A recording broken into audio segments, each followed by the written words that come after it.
Halo sobatku, selamat datang di channel Sobat Movie.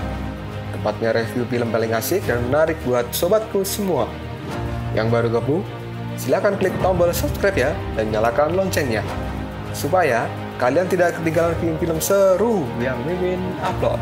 Oke, gak usah berlama-lama lagi, langsung aja kita ke reviewnya. Gasken sob.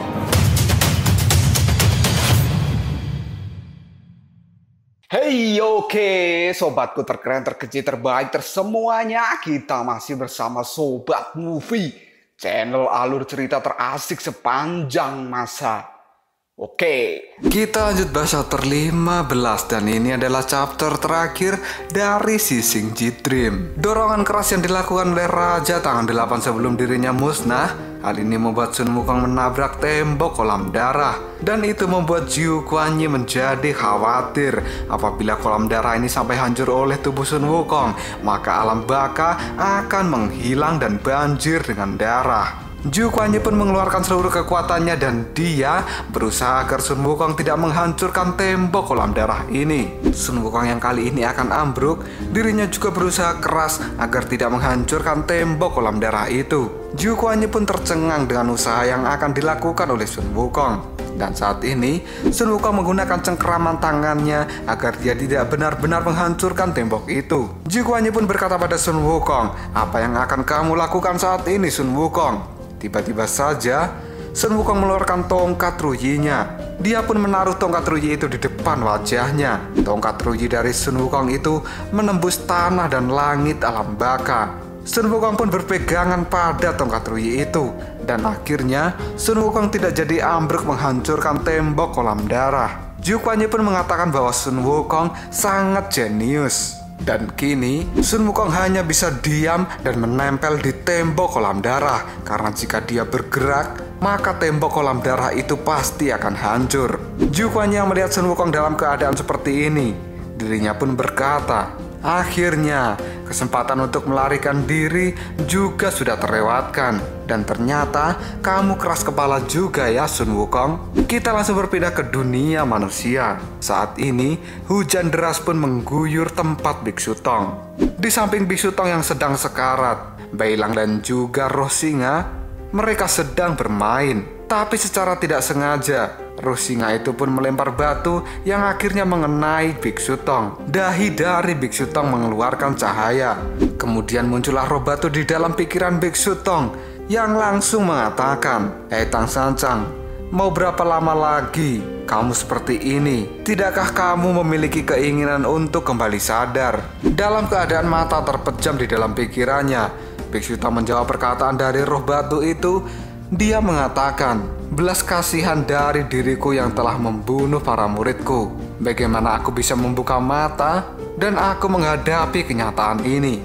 Roh batu pun menjawab perkataan dari Biksu Tong, "Apakah kamu benar-benar berpikir seperti itu? Apakah semua alasanmu adalah hasil dari belas kasihmu itu? Kamu tidak mengerti di dalam hati bahwa kasih sayang bukanlah pisau yang dapat melukai semua orang. Tapi kekecewaan muncul. Itu adalah karena keserakahan dari dirimu sendiri." Biksu Tong bertanya pada roh batu, "Aku serakah? Kenapa bisa begitu?" Roh batu pun menjelaskan, "Kamu memang serakah. Dan kamu selalu serakah untuk kehidupan yang mudah, damai, dan tenang. Kamu juga serakah untuk melakukan persahabatan. Karena persahabatan menurutmu adalah sebuah kehormatan yang tinggi. Dan kamu juga serakah untuk selalu memiliki rasa kebahagiaan dari semua hal. Dan kamu tidak memiliki kekurangan satupun. Apakah itu bukan sebuah keserakahan? Begitu hasilnya menghilang, maka kamu akan sulit menghadapi kenyataan. Dan kamu hanya bisa menghindar. Akibatnya, kamu akan tenggelam di dalam dirimu sendiri dan sulit untuk melepaskannya. Karena kamu hanya ingin memuaskan keserakahan dirimu itu, maka orang-orang di sekitarmu menjadi terpengaruh dan terlibat dalam pusaran yang tidak terlupakan ini." Biksu Tong menjawab perkataan dari roh batu, "Apa maksudmu? Mungkinkah sesuatu terjadi pada mereka?" Roh batu kembali mengatakan, "Tang Sancang, kamu harus tahu bahwa di dalam hatimu, kamu tidak ingin kehilangan dua muridmu itu. Kamu hanya membutuhkan seseorang untuk maju dan mengubah fakta secara paksa. Tapi hal itu akan selalu ada resikonya. Dan resiko itu muncul dalam segala hal. Semua itu tidak akan bisa menjadi apa yang kamu inginkan. Dan kamu juga tidak akan tahu hasilnya. Ingatlah bagaimana diriku memberitahumu tentang hukum sebab dan akibat. Bicara tentang sebab dan akibat, hal itu selalu terkait erat dan tidak akan bisa dipisahkan.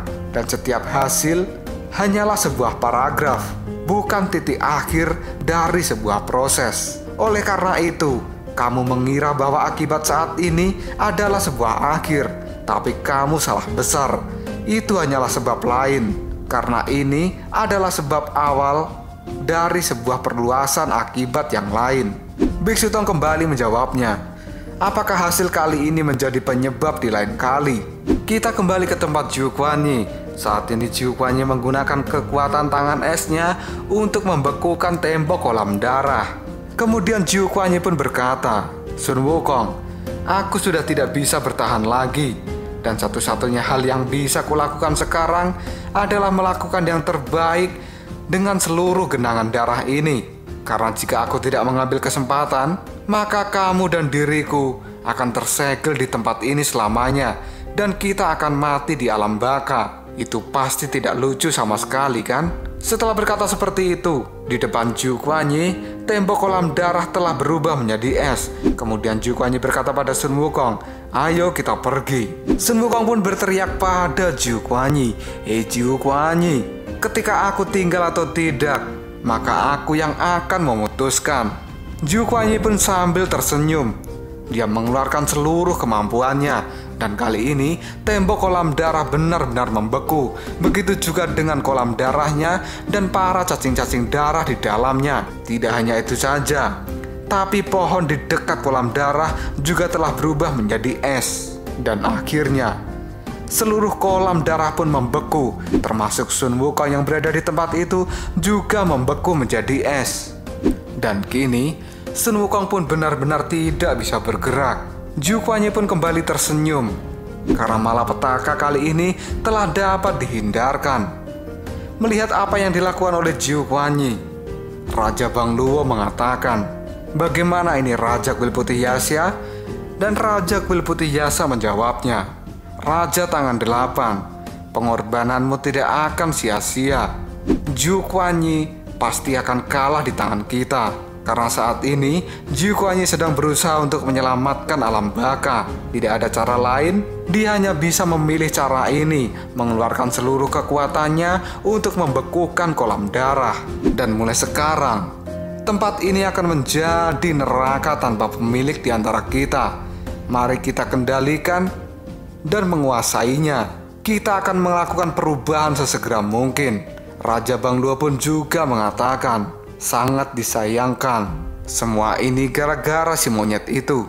Raja Kuil Putih Yasha juga mengatakan, apakah monyet itu benar-benar telah dibekukan? Dan tiba-tiba saja, jiwa dari Sun Wukong yang telah membeku akibat kekuatan dari Zhu Guanyi, kali ini jiwanya pun retak. Dan tiba-tiba saja, tubuh dari Sun Wukong hancur berkeping-keping. Setelah hancur itu pun, Sun Wukong ternyata masih hidup dan dia berkata, siapa yang bisa membekukan Raja Monyet Sun Wukong? Kristal es dari tubuh Sun Wukong yang hancur kali ini berterbangan kemana-mana.